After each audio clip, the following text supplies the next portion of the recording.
Mengawali tahun 2019 ini, Kanwil DJBC Jawa Tengah dan Daerah Istimewa Yogyakarta terus memfasilitasi dan memberikan asistensi kepada industri. Hal ini untuk mendukung pelaksanaan Peraturan Presiden Nomor 91 Tahun 2017 tentang percepatan pelaksanaan berusaha. Pada hari Kamis 3 Januari 2019, PT Hutan Makmur Indonesia atau HMI memperoleh perizinan fasilitas kawasan berikat atau KB. Fasilitas tersebut diberikan setelah perusahaan menjalani proses pemeriksaan lokasi dan kelengkapan dokumen, serta telah melakukan presentasi proses bisnisnya. Perizinan ini merupakan perizinan yang pertama diterbitkan Kanwil DJBC Jateng dan DIY di awal tahun 2019 ini. Hal ini kita PT Hutan Makmur Indonesia dapat kawasan berikat dari Bea Cukai Semarang termasuk juga Kanwil. Sekarang izin Bea Cukainya semoga mudah.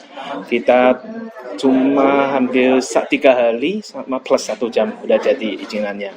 Terus kita sekarang dapat pajak import gratis, sama kita nanti ongkos-ongkosnya, logistik sama apa-apanya kita turunkan. Soalnya terima kasih banyak sama Bea Cukai Indonesia. Ya, Indonesia ekonominya semakin baik. Ya, terima kasih. Dari Semarang, Humas BC Jateng DIY mengabarkan.